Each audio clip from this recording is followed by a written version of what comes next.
The following presentation was made at the Opryland Hotel in Nashville, Tennessee for CALLERLAB's 16th Annual Convention, 1989. Good morning. Find you a seat and we'll all get started.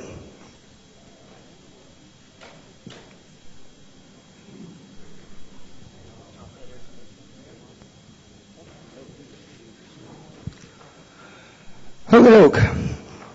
Our topic this morning is teaching basics, and we hope that's why you're in here. First thing, when we talk about teaching basics, we talk about getting somebody to teach, and I think yesterday morning was a very good coverage on getting the people to come out. We've got some great ideas now. We've got some marketing tools to use to get people to come out. We've also got the biggest thing that we've got going for us. We have new energy and new excitement about teaching beginners again, and I think that's very important. At the very beginning of the class, when the three of us met, just to kind of compile some ideas, one of the major things that we talked about is entertaining the people when they get there, making sure they have a good time, making sure that they enjoy you and like you as a person, hooking the people. We talk about setting a hook, almost like going fishing. The first time that somebody comes into a square dance hall, usually either he or her is brought there because somebody had bugged them long enough to get them there, or they said, okay, I'll go. If you don't ask me anymore, I'll go one time. So that's some of the attitudes that you have when people come into class, and I'm sure you've all seen this and experienced this. So we talk about setting the hook. Make sure that they enjoy square dancing. They say, hey, this is different than what I thought. It's not turkey in the straw, and it's square dancing, and there's more to it than just jumping up and down. So from that point, we're talking about the hook, setting the hook. Before you can reel something in, you got to make sure that they're hooked to the bait. After we got them hooked, somewhere along about the 5th week, I think, everybody kind of notices we have what we call from there out, we have the dyed-in-the-wool square dancers, to coin a phrase. By that we mean they have a better understanding of what square dancing is all about. They understand that the lessons aren't a college course, they're a dance. We go to a dance, and we happen to learn some movements along the way. Starting off with this, we've kind of divided up in several different topics. We're going to take questions, and if we do have questions, we would like for you to come forward and use the microphone for the tape purpose. And right off the bat, we're going to get started with Gregg. He's going to cover some variety in different choreography at this level. Thank you, Larry. We had talked when we were planning this session about the importance of variety in the choreography for teaching basics. And let me clarify one point. When we talk about variety, there are several ways to get variety. You can have variety by getting into some very heavy positioning with your definitions of your figures, and that's not really what I'm talking about at the early stages when we're teaching the first 49 basics. By variety, whether it be something as simple as your pass-through separate sequences, or your right and left throughs, or your square throughs, even if your square through is done from what we consider normal facing couples, there are several situations that you can set the square through up. And you want to avoid, I think, getting into set routines where early in the stages the newer dancers are developing perceptions in their mind about what you mean by a figure. I heard someone jokingly refer to folks who had been through a class once, and they thought that when the caller said dive through, that meant dive through, pass through, right and left through the outside too, because that's the only sequence the caller ever used. So you want to look for variety when you're teaching your basics, when you're calling for your new folks, because it's not just instruction, it's dancing. You want variety in your dancing. If you're going to use pass through, separate, think about how many ways you can do that. You can do it just from starting home position. You can have the side couples promenade halfway before you start your pass through, separate. Anything you can do to provide variety in your choreography, even at the very earliest stages, not only is going to make it entertaining for the dancers, but you're going to conceivably keep them from developing some of these preconceived notions that they get set in their mind that, well, that's the only way you ever do that figure. You only do right and left through from facing couples. You never do it from, you only do it from facing couples at home. You don't do it when they're in an 8 chain through position or something like that. So you want to avoid those misconceptions. So a lot of variety in your choreography. Lots of variety in your music too. And before I take too much of my time, I think there's some things on variety that some of these other fellows probably have too. But whether it's variety in choreography or variety in music, there's lots of things that could be added to it. Rod, do you have anything at this point that you'd like to add? No, just like not exactly. Gregg, as he mentioned, trying to keep it a little bit different out there instead of getting into a rut where the dancer dances so well that you have really no way to rate how well they're doing it. As he mentioned, if you say one word and you've done the same thing after that so many times, they almost turn. I know you've been to graduation classes and see them start to do something, and that caller that was calling up there then did not say that. But their caller in teaching them always said right and left through, turn a little girl, and star through California twirl or something like that. So what Gregg is saying is just be conscious of changing those things enough, and not enough to get into trouble, but just to keep their attention, keep that 2x4 between their eyes. Just expounding on a choreography idea, just for example, take the call square through. The first obvious place we do square through is heads square through. From there, you can also, variety is what we're talking about, is not actually saying, well, we're going to half sashay and start a square through at that point. Variety, we're talking about after the head square through, have everybody square through. And then from a line of 4 facing in, do a square through from there. Or maybe you start off with head star through and then do your square through from there. So it's the same call, but they're getting it from around the horn on the different positions that you can do this. That's just one example. One other thing, too, Larry, on that square through is a particular teaching technique that I like to use to avoid some of these misconceptions, and I don't really feel that this is getting into heavy positioning, is I teach square through with 4 boys or 4 girls. And we were talking about the concept of if you always use square through with facing couples from home positions or something instead of doing some of the varieties like Larry is talking about, is you might develop the misperception on the part of the dancers that the girls always turn left and the boys always turn right.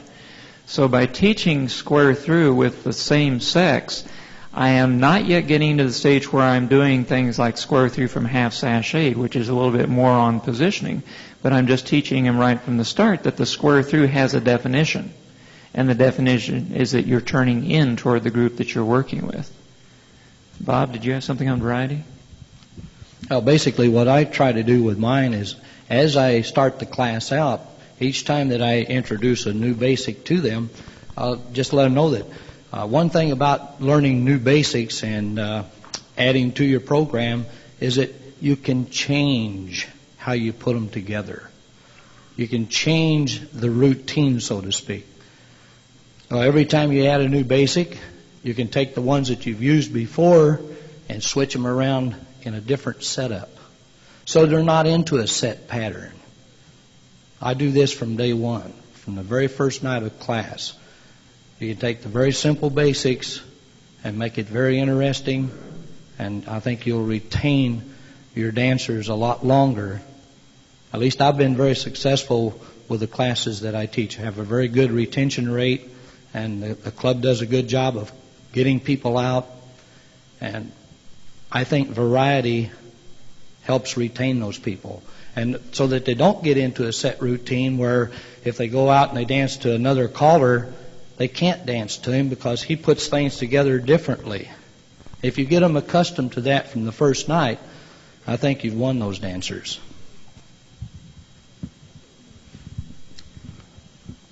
Okay, we're gonna be kind of moving on, and if there's questions, make sure you just jump right up there and hold your hand up or stand up and come forward and we'd love to take your questions.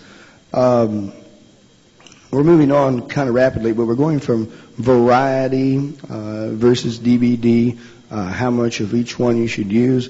Again, most of square dance calling revolves around one word, and calling and teaching the same. It's judgment. And I think the more years we call, the more experience we have, the better that judgment becomes. We're going to move right along to a problem that happens at classes, and it's called the off night. Everybody, I'm sure, has experienced that night when everybody shows up and just couldn't hit the cheek of either side with either hand. And that happens, and we're going to get Rod to kind of discuss, like, what causes the off night. Why does that happen in class? Rod? Thank you, Larry. How many, is anyone that hasn't taught a class? Raise your hand if you have not taught a class. Has anyone never had an off night? Raise your hand. All righty. We got teachers here, and we got people that had off nights. It's something I've been in a long time, and it jolts a caller instructor when it happens, but it's going to happen. If he is prepared, however, and kind of thinking about it. If you haven't taught too many classes and maybe you've considered it an off night, but if you're just kind of prepared for it and ready to analyze it, Bob Poyner is going to come in behind me now and tell you how to handle these things that I'm going to list for you that we sit down, and you'll have some more, I'm sure, that generally bring about a off night. We're all knowledgeable of our daily lives, and job stress and even family disputes are one of the major things that you can look out there and see is happening sometime and can cause an awful poor showing either on the part of the couples or just generally speaking, it can be some kind of a situation that the whole classes are involved in. Job stress and family disputes. Believe it or not, weather can cause one of those off nights. It's raining. All the ladies get their hair wet coming in from the cars, and you know how ladies are about that hair. And sometimes floors get slippery from rain. If you're dancing in a certain type building, vinyl tile gets awfully slippery with moisture. And of course, in various climates, we're talking about people from all over the United States here, snowstorms or what. If it comes up during the session, it immediately starts people thinking about driving home and what's happening at home.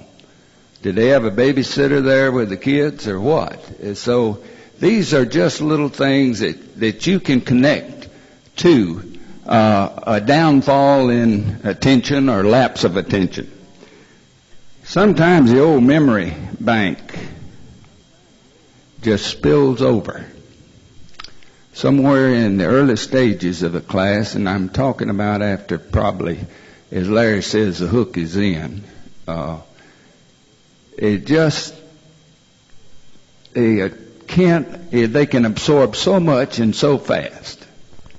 And it just seems to peak out and it starts to spill over and everything becomes one. I forget what the number is. It ends in through.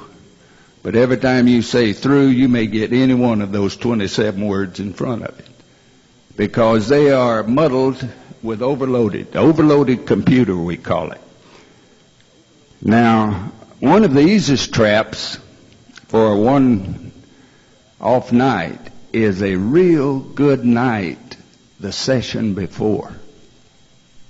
Now, I think, in my experience, I can put this down as what I thought was the reason for the bad night. They just sailed through everything the week before. They stood around after you let them go. They were talking and laughing. They had it whipped. And they come back, and it's like the pitcher that pitched a no-hitter. And 4 nights later, he got knocked out of the box the first inning. It just is a lapse of attention and listening. And that will happen. That will happen. I tell them it's the rise and fall of square dancer. Peaks and valleys that we have out there. Now, having to move the class for some reason. Your building, maybe in the same building but another room, or maybe just had to go to a different building altogether. The orientation of the square, it bothers a new dancer. If they've been in the same spot, and you know how they like to run to the same spot on the floor, they fight to get maybe the same number or something. It's a disorientation there that you may need to be alert for, because it might upset their feeling of what to do on certain calls that are not relative to the walls of another place that they've been doing it for 6, 8, 9, 10 lessons. Of course, another is to miss a week. If you have to cancel for some reason, that's a week out of their square dancing. They'll never get back. Or if you couples, it's a night, several couples are out. Say 25-30% of the square or class for that night. Maybe it's a special thing they had to go to. Maybe it's a flu. So be conscious of that. And these are things that you can say, is that the reason tonight that I'm having it? Now, last but not least, is you are as vulnerable as these dancers are. What is your mood? Are you coming across that mic nice and crisp, friendly, very clear? I might go back and mention that when you move to another place, be careful of the change in the sound. These people have not got accustomed yet to hearing everything real well. And it might be a little change in sound. You may have to work a little harder on your sound. But yourself is the first thing that might be the problem. Either you've had a little problem, you're worried about that car loan or something like that. But in any event, you can think of other reasons that you've experienced it. You may know them. We'd be glad to hear from you a little later. But now, here's a man that's going to tell you how to get out of that trap. Bob Poyner.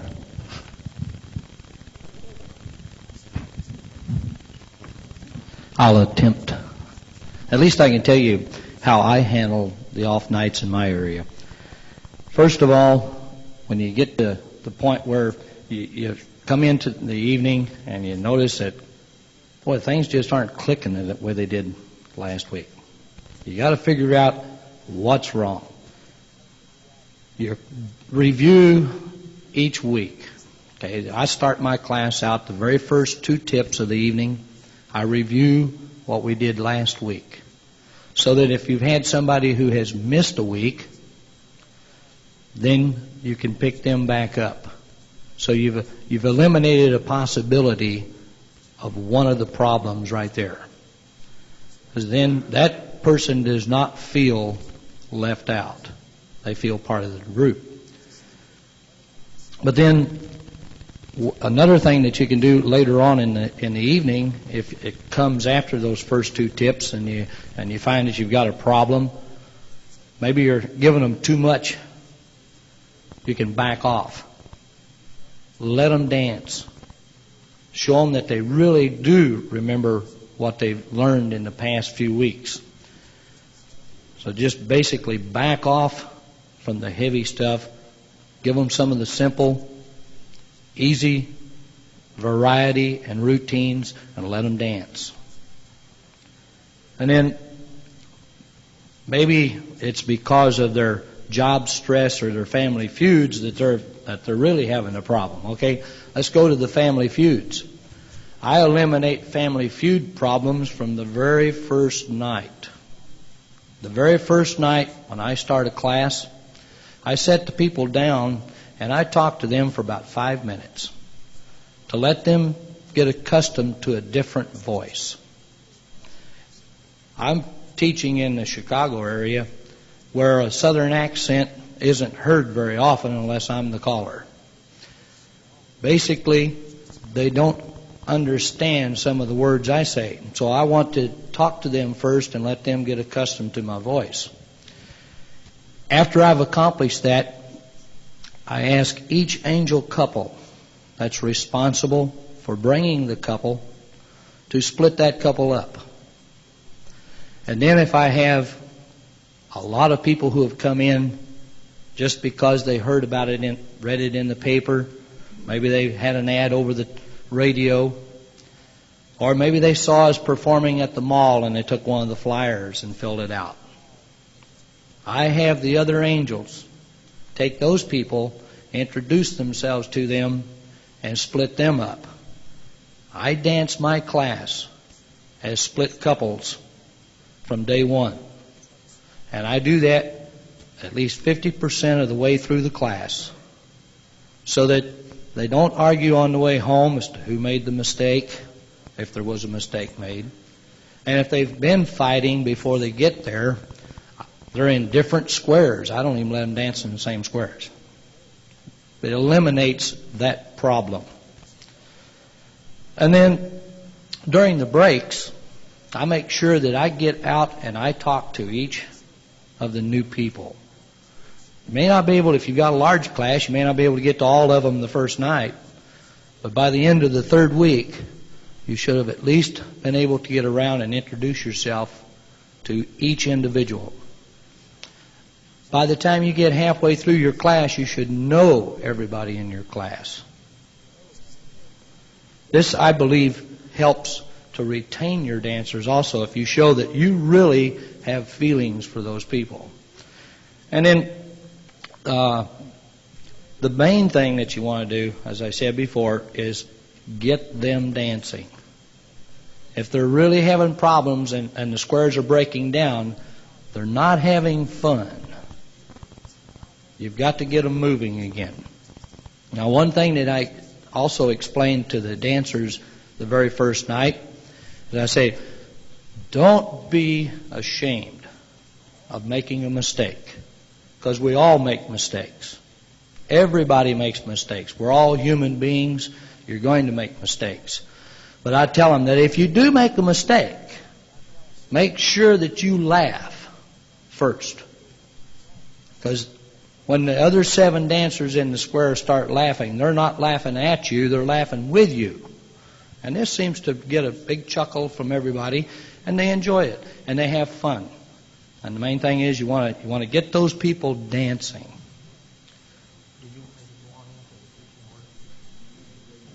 Okay, any of you guys, any more comment? I'd like to add a couple things to that, Bob. We talk about making mistakes and letting the dancers be relaxed about when they do make mistakes so that they understand early in the game that it is a game. It's a social time together. We're having fun together. And I don't deliberately make mistakes when I call, but when I do make mistakes, I made a point of telling them deliberately about it because I want them to realize that no matter how long I've been calling, that I do make mistakes and that I don't worry about it. And that trying to pass on the feeling to them that if they make mistakes, it's important that they not be too concerned about it either. We had also talked about one of the other methods of when you see that you've got this problem of the dancers not being able to concentrate, they've got an off night, that maybe you want to go to shorter tips to kind of cut down the misery time for them. If you're calling away and all of a sudden you notice things just aren't going well, then maybe cut off the tip, at least the patter portion, and maybe do a very easy singing call, something really uplifting. I bet Larry can really uplift him with some of his stem winders, and that would be the time to throw something like that in there to really get their minds off it, make them succeed. And that can help you get through the off night. You may not make any progress on your teaching, but you will be teaching maybe not the basics, but you will be teaching them more about how to have fun. You'll be creating more of a cohesive unit with the class, just a nice social gathering, and that's important that they feel comfortable with things like that. The one of the other things that is bad, and this is another reason why shorter tips are necessary if they're having an off night, is that particularly in the early stages, they may not be conditioned to the physical exercise that is demanded by square dancing. So by going to the shorter tips, if you're having an off night, you're avoiding those, avoiding overexertion of your dancers. So that's important to keep them in mind on things like that. It's also necessary, Bob mentioned about splitting the couples up. I don't normally have enough angels out at my class to where I can do as much splitting up as he does with his, and my class this year is quite small.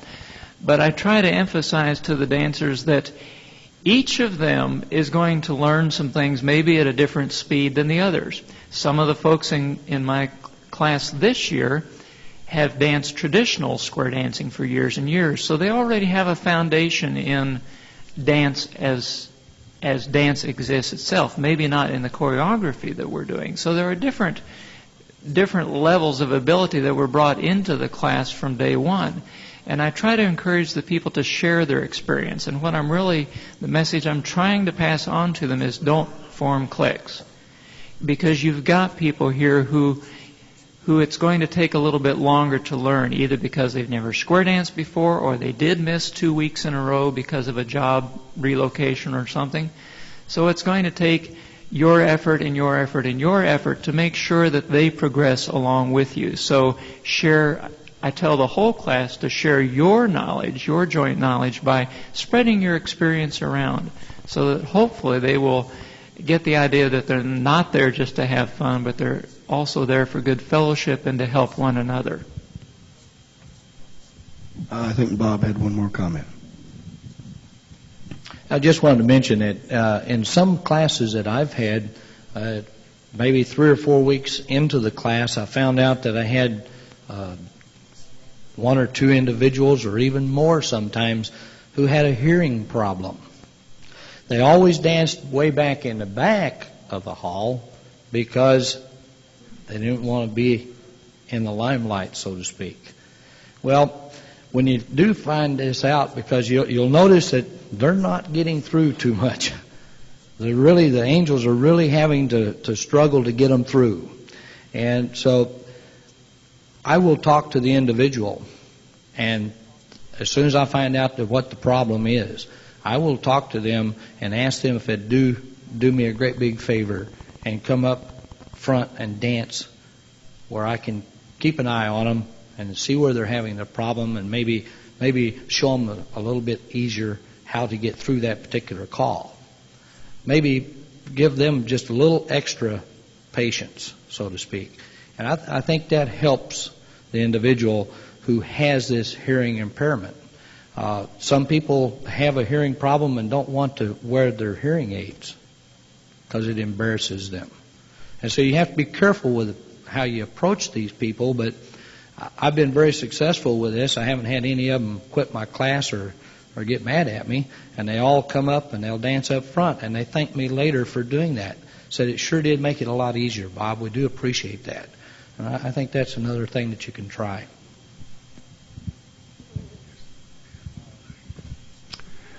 I think we're all primarily saying what you've got is some dancers that are rapidly losing their confidence out there. And this is a thing that you want to stem as fast as you can. Many times you can just simply take the needle off, say, y'all get back home, I want to talk to you. And then say, I'm not calling what you're doing, and I'm going to work hard and do better at it. Let's forget everything. If this is in the first tip that you started and they just apparently not listening, just a kind of a jolt, and then you go from there, and then all of these things these gentlemen have mentioned are workable, and it's something if you'll just be alert for and take it on yourself to say, I could be having, you're not saying off night. This is not an off night. Don't throw it. But the dancer out there, every one of them, I will almost bet, is thinking it's just me. Every couple is thinking, oh, we are blowing this whole thing. Give them the confidence that everybody is down. You're no different from the others. and just stand and talk to them just a minute or two, and then back off, slow it down, and go back at it, and you might get right out of it right there. And then there's a lot of other things that could be added, as we mentioned, the job stress, splitting up those people. Just many of you will have some comments. Okay, we probably have covered that off night as well as we're going to do. Everybody has them. And I think what we're all saying is just be attuned, to be aware of how your dancers are reacting out there. And if they're having problems, back up a little bit and get back to dancing again. We're going to go, our next topic that we plan to discuss is going into teaching orders. We as CALLERLAB publish the CALLERLAB programs in a suggested teaching order. Basically what this is for is a lot of thought has gone into this, which calls should be taught first and which calls should be taught later, but it still is a suggested teaching order. And the longer you call, the more ideas and hints that you're going to come up with. Well, if I teach this first, or if I do this, it always seems to work out better for me, and I like teaching different calls. You'll find that as you go along, you'll have your reasonings for teaching groups that maybe this one group you'll want to teach this call first and this call later.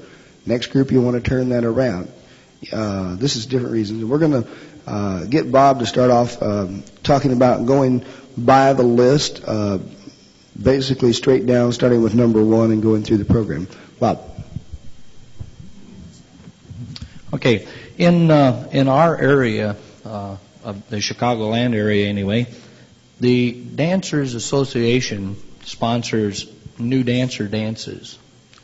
And so all the callers in the area, they hire the callers to come in and call for the new dancers.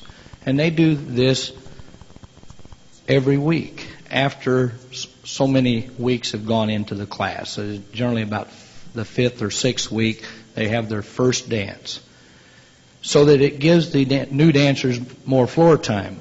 Okay, so they ask the callers in the area to use this list and use it as it is. Don't stray from it. And by such and such week, we should be at such and such level in the basic list. This way, our dancers can go and they can enjoy themselves and they can have a good time, because the callers will not call anything off of that list.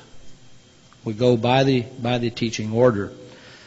Another reason for using the list per se, as it is suggested, is that, I don't know about you guys, but I have new dancers who are taking and planning vacations long before they thought about taking the square dance class. I've had couples this year go on cruises in the Bahamas. I've had them go to Sweden. I've had them go to Germany. I had one couple went for a whole month. Wanted to come back. They went to Arizona for a month.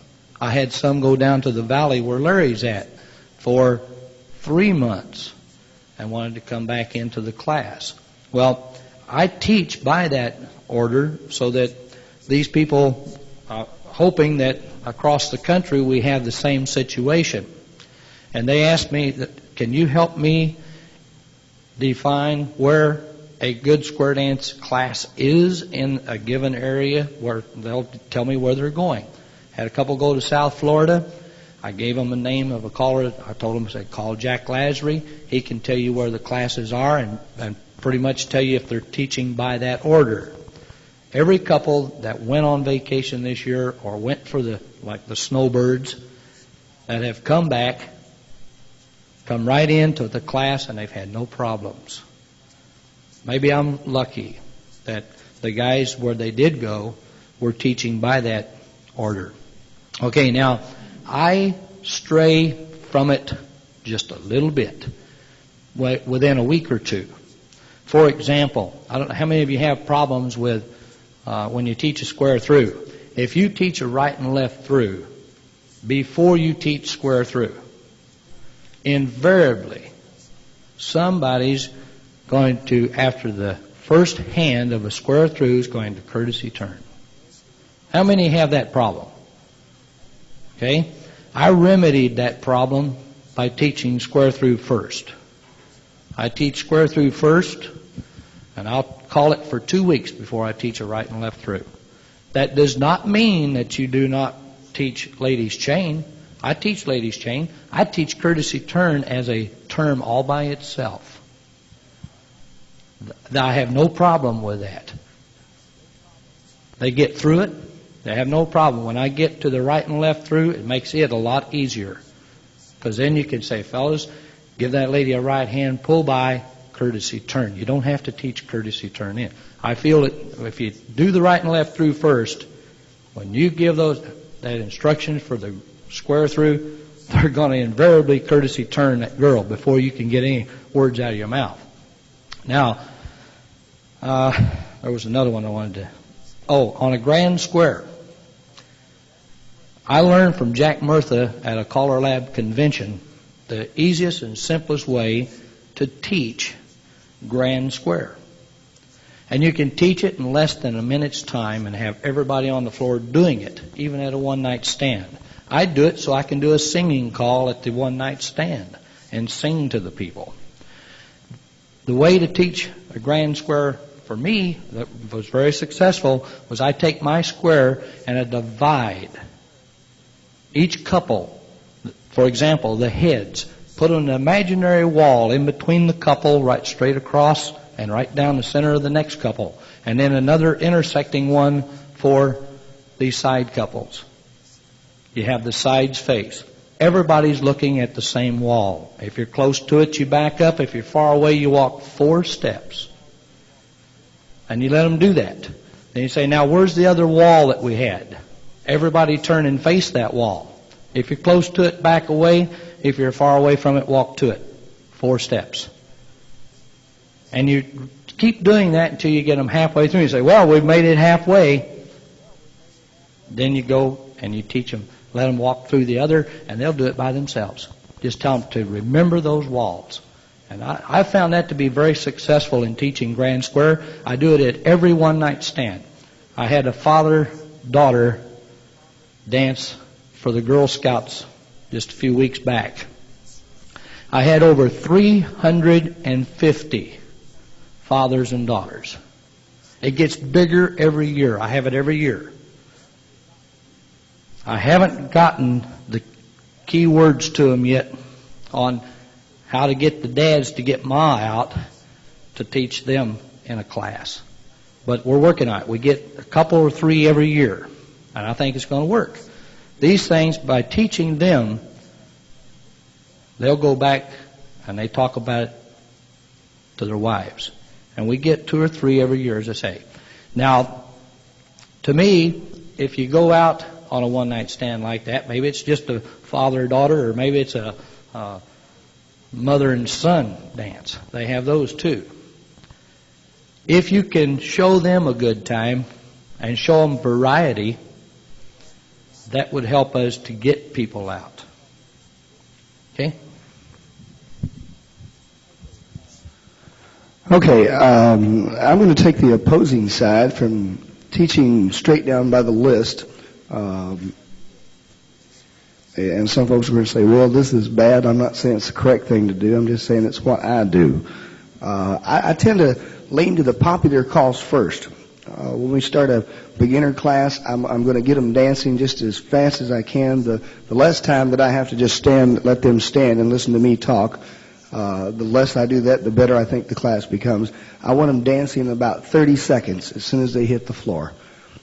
For example, in popular calls first, I'm going to have him take the calls that I need to do singing call material, stuff that I can get them dancing, like in the one-night stand that Bob was talking about. Do the grand square thing so that you can get them cooking in that singing call. And we use an expression down in South Texas. We call it put the wind in their face. Let's let them dance. Get that flow going and feel that dancing motion instead of the walking motion, stop, start type thing. Let's get it to flow, and I think they'll pick up on that real quick. A couple examples of while we're teaching for promenades.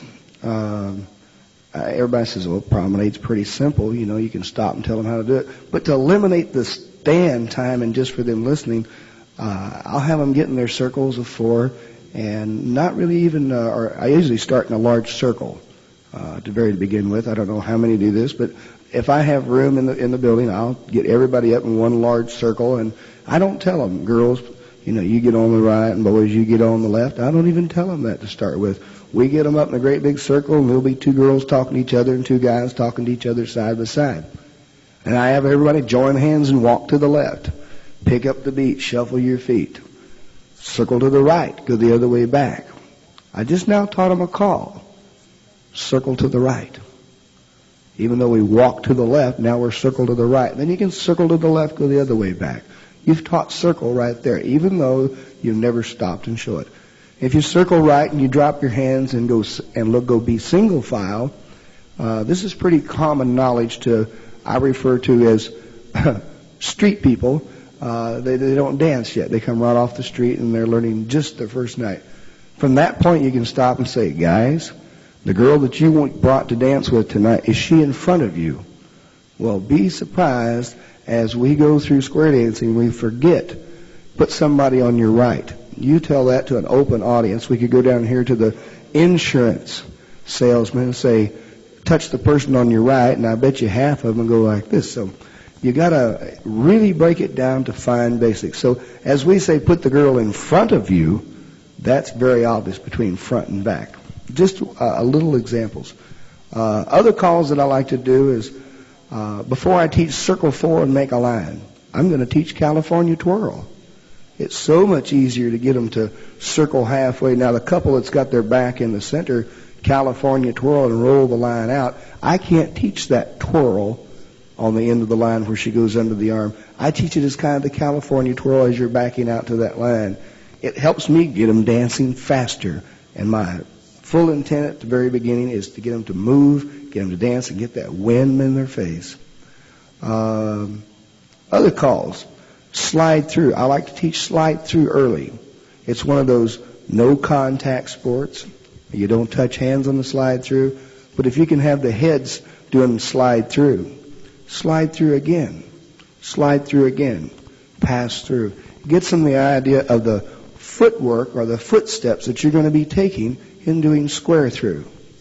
So slide through teaching it early helps me use it as a tool to teach square through. Another example is for wheel and deal. For years, that was a stumbling block for me. I dreaded the night that we went out with, we're going to teach wheel and deal from that line of 4 facing out.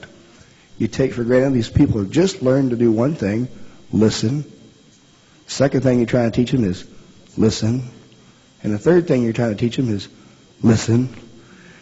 So you're running into a problem at this point where all of a sudden now we just got them listening. Now all of a sudden we got to have some square awareness. Where's the center of this square? Where's the line when you're in a line of 4? Now we have to realize there's one couple on one side and a couple on the other side. We also have to realize where's the center of that line. Now, a lot of us take all this stuff for granted. We say, I don't even think about it. Well, the brand new dancer definitely doesn't think about it either till you make it aware to them. So I teach trades fairly early for the reason if I teach couples trade and they have to, this couple looks down their line and looks for the other couple, and they're going to be passing right shoulders along the way. As couples, they do a trade, face back in and make a line. After I've got them doing couples trade, which I very seldom call couples trade at a mainstream dance or any dance, the reason I teach that is so I can do, okay, about halfway through our couples trade, we're going to stop. And the center couples bend to face each other, and the outside couples bend to face their backs. Ever since I picked that up, and I stole that from, I think, Max years ago, it helped me a lot because I could, all of a sudden, that stumbling block that caused that off night or that slower progression night, I can sail through it much faster, and I've got them dancing again, and they're doing wheel and deal, so that helped me out. It helped them out at the same time. Trades. Again, back on trades. I teach trades early. For another example, when I teach them ocean waves, I like to teach trades first. Girls trade in the center of the ocean wave. Boys trade down to the other end of the ocean wave. And after we're doing that a while, then I'll say, a boy and a girl with a right hand. This ends side 1. Please turn over tape to continue. Is letting them know that anytime you do a trade, it's going to change your direction 180 degrees. It turns you and faces the other way. So when I get ready to do swing through, I say, very simple. A boy and a girl with the right hand trade. 2 boys with the left hand trade. And teach them that then go back and reteach the rule to swing through. From there, you do the end girl and the boy you got with the right hand trade with each other. 2 girls in the center with your left hand trade with each other. I have no problem with swing throughs at that point. Then when you get to calls that consist of a 3/4 turn, I have problems with 3/4 turn. If they haven't been through my class, I see problems with 3/4 turn everywhere I go, all the way from basics through A2. In A2 with calls like 3/4 through, where you're doing cast 3/4 in the centers trade. They have a hard time establishing a 3/4. The rule that I got was very simple. When I was a kid in school and was learning to square dance, I remembered 3/4 was a half and a half a trade more. So it was a half and a quarter more. And you can close your eyes and know where somebody's standing. They could put you in a round room, and you could still cast 3/4, because if you do half a trade more, you've got your 3/4 cast. All these things become very important in teaching. How many guys in here have kind of stick to the list as far as progression-wise, go down the list, and they say, well, I have things that I do. How many have got their own little things that they say, I like to teach this before I teach this? Several? Okay. How many also just go straight down the list? Pretty much? Okay, good. The list is there. If the reason the list was designed and put some thought into it, if you have no idea what call should be taught first, a perfect place to start is right down here. And I think the more classes you'll teach, you'll see that the guys have been calling longer, say, okay, I found a little hitch here that I can do, and it helps me. And we'd like to get some of those from y'all. So far, it sounds like we got 3 mouths up here going, but we hear nothing from y'all. And we're all here to share ideas together. Is there any comments that people have? Max, I know you've taught millions of people to square dance, and I'm thinking there ought to be some little cute little gimmicks that you do that might be there. For the sake of the microphone, don't even bother to raise your hand. If you do have a comment or a question, go ahead and walk to the front. Even if you're standing up right in front of our table for 1 minute, that's okay, because we only have 1 microphone, so we do want to get things on the tape. So if you have anything at all that you'd like to add, please come forward. While we're talking about the order of teaching, I came across a situation with my own class this year, which is a small class, and one of the fellows in the class was transferred out of town on business to the home office in Cocoa Beach, Florida, for what could have been about a month. And I was deeply concerned. I had worked so hard and long with the class that I wasn't about to lose one body out of that class. So I called Colin Walton down in Florida and said, do you have any mainstream classes going now? And Colin said, yes, he did, and he gave me all the information on it. And it was only about a half-hour drive from Cocoa Beach on Friday nights. And Colin said that he follows the list straight through. Well, toward the end of the class, I was starting to change the order of some of the things because there were certain things that I felt I could get the point across if I taught them first. Well, after talking to Colin and not wanting to lose this gentleman who was in my class, his spouse kept coming to the class, I rechanged my order back to fit what Colin was doing, which was the order on the CALLERLAB program, hoping that this fellow would go down there and take lessons down there in Cocoa Beach for a while, then come back and be running right parallel with what I was doing. So that was a situation where it was advantageous for me to be following the exact order that Colin Walton was, which was a fairly standard order because that's what was printed out here. And when you only have 3.5 squares in your class like I do this year, like I said, I wasn't about to lose anyone. And this was a situation where following the order was going to prove beneficial to me. Max Forsyth, do you have a comment, question? I just have a couple of things.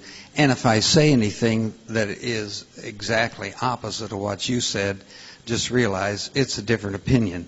I don't see how anyone today could teach a class without using computer cards. I don't see how. I don't see any reason for it.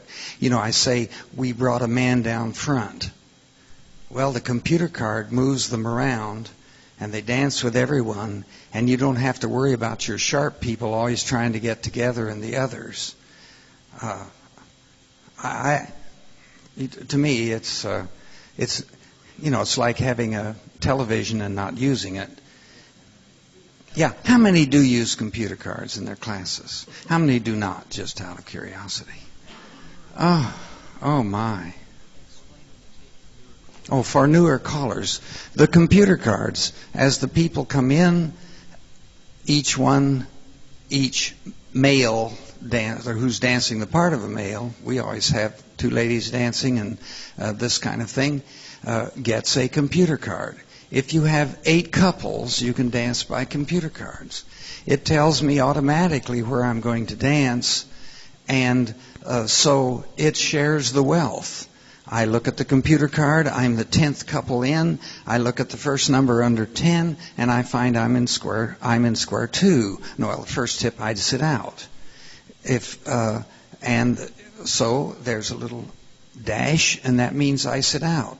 The first square, I'm in square 1, and I say square 1, 2, 3 by the door, 4, 5. That's, if we have 21 couples, 1 couple sits out each time. It's not a matter if you have someone that sit out, you get up there and say square them up, and 5 couples have decided this is going to be the tip they're going to sit out. And then you have to say, oh, come on, we need 3 more. But buy a set of computer cards and give them a try. It shares the wealth. Then if you happen to get the 2 poorest couples in the same square, where you know that square is going to be dead, and you're going to lose all that teaching time, make that tip a little shorter. I often resort to teaching something brand new, where I see I have my 2 very slow couples in the same time. I don't want to take too much time. A bad night, I've found that I can cause a bad night by doing a singing call. And with beginners, I try to have a singing call that before I get to the meat of the singing call, there is a do-sa-do. So the first time through the singing call, let's say I'm going to square through and do-sa-do to an ocean wave and swing through and boys run. The first time I square through and say step to a wave, I have 8 beats to play with and wait for everybody to get in their right spot. But if I do a singing call that overstretches them, and I have them being mixed up, I can cause a bad night when they think that it sounds easy. I would not think of teaching a class, though I sometimes forget to set it, without using a timer.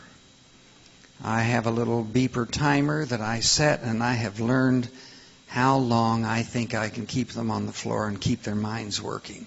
And I set that timer for 13 minutes when I say square them up. Why 13? I don't know, but I've found that I can work that and not get carried away. I also set that timer and put the open mic in front of it for my break to make sure that I don't waste too much of their good time on the break.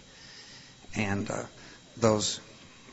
I've had people who came to us and said that, well, they've said it as such, we appreciate your teaching because where we learned, the angels pushed and pulled us so much that we really never knew what we were doing.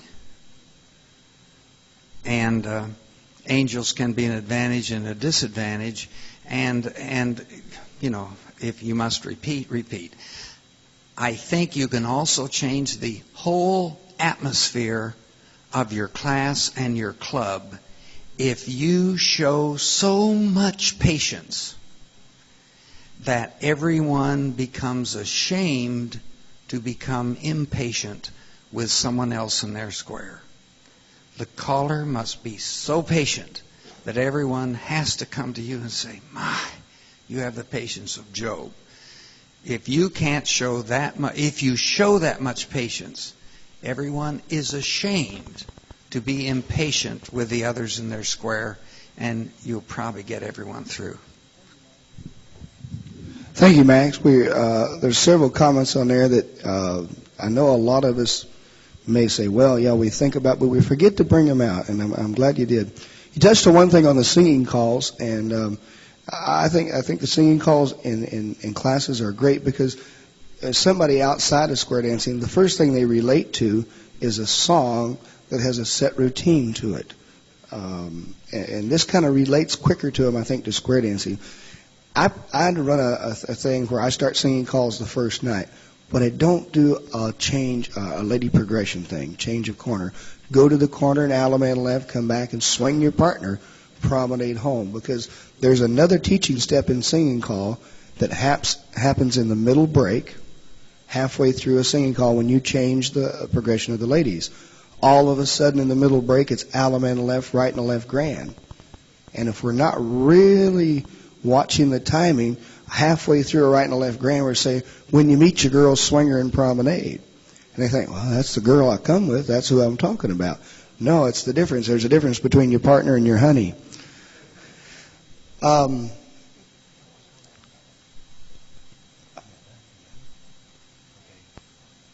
Thank you. Max touched on a thing called, in the singing call, where he said the first time, if he's going to have the head square through and do-si-do make a wave and swing through and the boy run and so forth, that he would leave out the do-si-do the first time because he needs those extra beats because they're unfamiliar with that swing through. You may have to cue that swing through. When you say swing through, you have to say boy and a girl trade by the right, two boys by the left trade by the left. You're cueing it. You're actually calling twice. And with this, you're going to have what I call a delayed timing in your singing call. I use little tidbits on the end of the singing call that you might need, especially the first time you go through the figure. You're not sure exactly how fast they're going to react. Dancer reaction time. That's the time that you call it, and they actually get started doing it. If you call head square through 4, and they've just learned the head square through, they just learned the square through, it's like, well, I'm going to think about it. Yeah, it starts with the right hand. Yeah, it's with the person across from me. So it takes all that time for the computer to work before the right hand comes out and extends forward. As you get used to this routine, it happens a little faster. And timing in singing calls, so many times I see somebody that's worked a lot in the pattern of the figure. I drill the routine of that singing call figure in my pattern to make sure that they've got it down good and that they're going to have a good time with this singing call. It's kind of like if you work hard, here's the reward. We got something to achieve. Calling with a purpose or teaching with a purpose. On the delay of the singing call figures, that's going to take some practice on your part. You're going to be able to have to do what we call hashing the figure, sight timing, watching the floor, use the quickest way that you can use if the call you taught was swing through, find the quickest way you can use it and resolve and back to the corner. Then if you got a few extra beats, and I think it's another sense that you feel, that you say, right about in here I should be Allemande left, come back and swing your partner and promenade. You're going to feel that extra sense of saying, this is right at the time of the music. Getting to know your music on that singing call real well is very important, so that you know when you should be there to Allemande left, come back to your partner, swing your partner, and promenade. I use little tidbits like, you might, when you get in front of your corner, clap your hands, stomp your feet, jump up and down, whatever it takes to make them have a good time, and also tie up just a little bit of time if you got extra time. Now, by no means do you have to call that stuff. So it's things that you need just for timing purposes so that you can swing that girl and promenade, and now everybody's saying, here we go. I think they're really important. Gregg, you had some comments? I just want to add something that you said a little while ago, Larry, that I think is an extremely critical point. A little while ago, Larry was talking about concepts and how they appear to dancers, and you were talking about the three-quarter circle and things like that.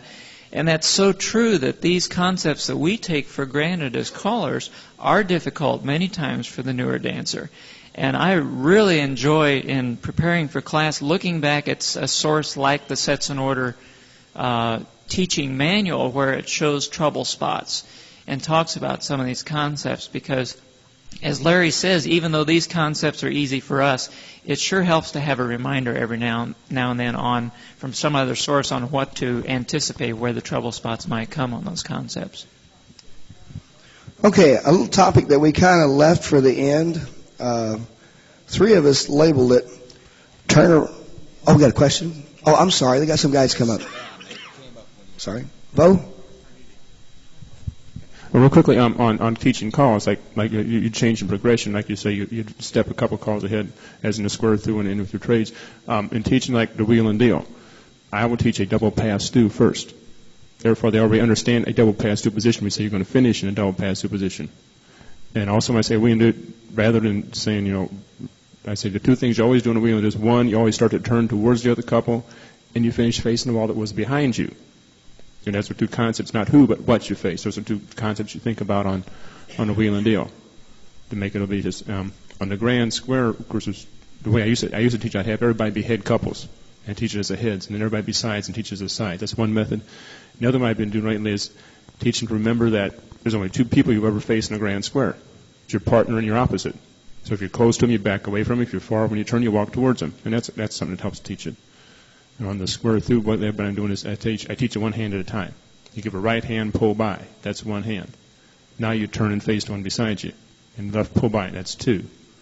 You teach them that the last hand's a straight pull by, but everyone's a turn. And that helps eliminate some of the problems with the courtesy turns when you're teaching it. And I usually teach it as two couples, not as a square. Just completely divide two couples away from everybody else. They got nobody else to look at or worry about. And that just takes just the two couples you're working with, and they eliminate the turn grabbing the wrong person somewhere. Those are some of the concepts on square through I've been using. But then there's all kinds of things that each individual, I'm sure, uses. Thank you, Bo. I just wanted to ask Larry a question, and he brought up a very good point, I think a very important point, and that is a matter of formation awareness and teaching a wheel and deal. And I just wanted to know if Larry teaches bend the line before wheel and deal, and if that doesn't help a little bit. You bet. Definitely. Anything that you can foresee that could happen ahead. This is putting a lot of thought into each call. We neglected to say one thing, but when you go into your class to teach, a teacher always has a lesson plan and looks at their calls that they're going to teach ahead of time. If you walk in, just look at the list and say, well, what do I do next? That's the type of class you're teaching. Okay, Carl. I'd like to share something that I found about 20 years ago on this down night stuff. I brought the subject up to a couple of Callers Association meetings, and they look at me like I'm nuts. I read an article, and I was aware that we do have down nights, but I read an article about several high school instructors surveyed that darn thing, and for over 7 years kept records what was happening to a class that the classes that they were teaching, and they found that the barometer reading and the moon and look like the weather, of course, if it's a wet, rainy night, it can be down. They teach in their classes no tests that day. Now, if it's a high barometer reading and it's nice and sunny outside and the kids are spitballing and shooting at everybody, test time. And they don't have to grade on a curve. Now, I mentioned this to a couple of Callers Association meetings. I said, how about you guys getting with me and putting something down? What happened tonight? What kind of a night was it? So forth.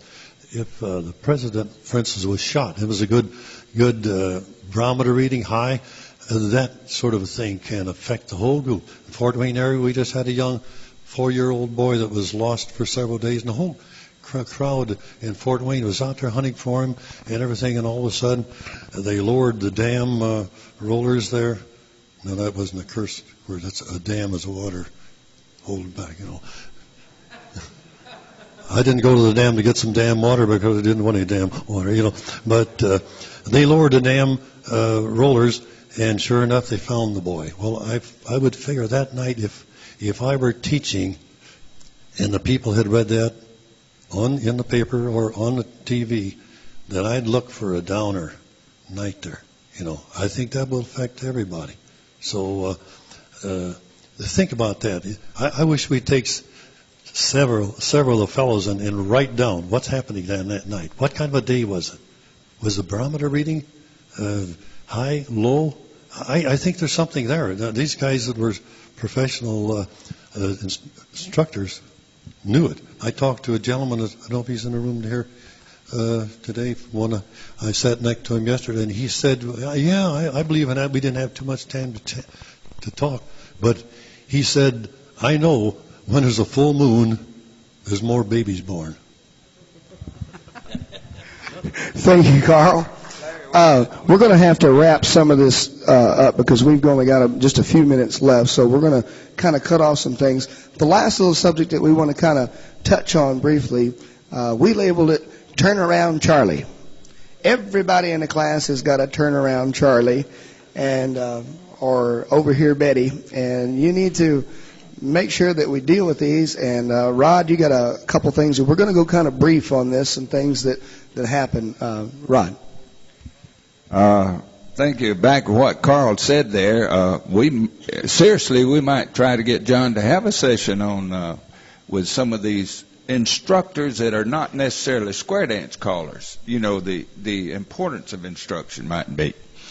We'll ask John about that.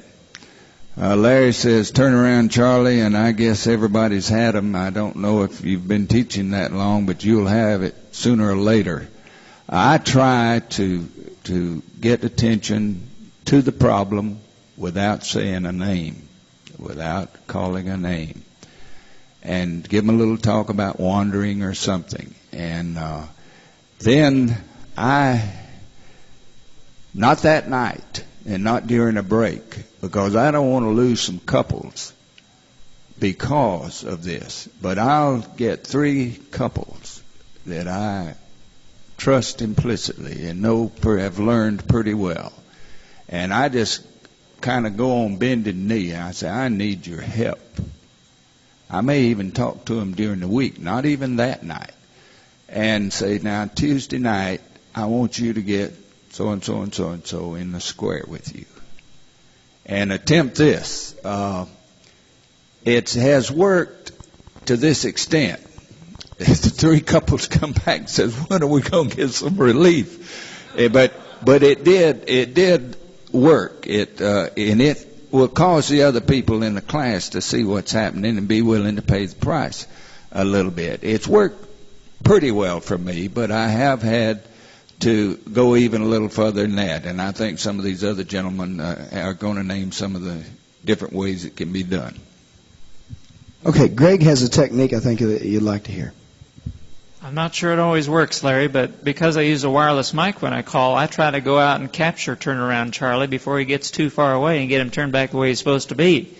But it's amazing. Some of these Turnaround Charlies look so loose on the floor, like they're just kind of flowing, and you go grab them by the arm, try to turn them around. Boy, they're just stiff as a board, and they won't turn all the time. But sometimes that does work, and at least you don't have to call them by name over the microphone. Bob, you got something? Well, basically, when I have an individual, whether it be a guy or a gal, that has that particular problem, if it's persistent, I take them off to the side after class, after everybody's left, and I will talk to them individually and try and find out what the problem is. And that seems to work. They don't take offense to it. You haven't singled them out in front of anybody. Or you might get their phone number and just give them a call at home, talk to them. Or find out where they live and say, hey, how about if we go and have coffee somewhere? You get a little more closer relationship between the individual, and I think that shows them that you really care And pretty soon, Turnaround Charlie has turned around the other way. And it has helped in my class. And also get him or her to dance up front, where you can actually give them, once again, give them a little special attention, but don't single them out. You don't call their name out.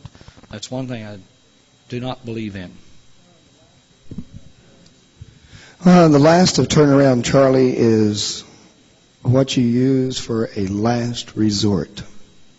When Turnaround Charlie starts to cost you members in class, and all of a sudden you're going to lose 2 squares because he's holding the progression of the whole class back, I will ask Turnaround Charlie to, hey, look, for some reason I don't seem that I'm getting through to everybody here, that the majority seems to be picking up quite rapidly. Would you mind starting over in classes, because for some reason I'm not coming through to you. Now that's a last resort, but if you weigh it out, to ask one couple to start over, even if you lost the one couple totally, is better than losing 2 squares or a whole square of new dancers coming about. It's a very touchy situation. You have to handle it with a lot of diplomacy and be very tactful when you go to Turnaround Charlie, because he may have 2 or 3 other couples that are his friends. And the best example I ever heard of this was some couples that came up were complaining about it. And I thought, oh, what am I going to do? So I said, I made a statement from the mic. If we ask the least capability of dancer or the worst dancer here to leave, when that person leaves, that leaves another worst person. And when you ask that person to leave, that leaves another, and eventually it's going to get to you. So kind of wrapping up real quick, we've got about a minute and a half.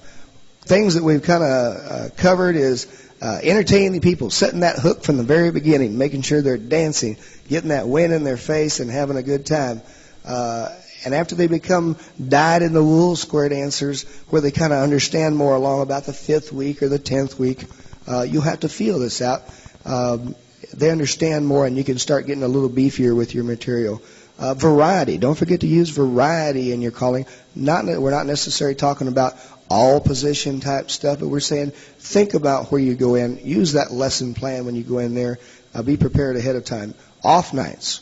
Talked about what causes them, and also off nights, how to handle them, what to do to come back around with those.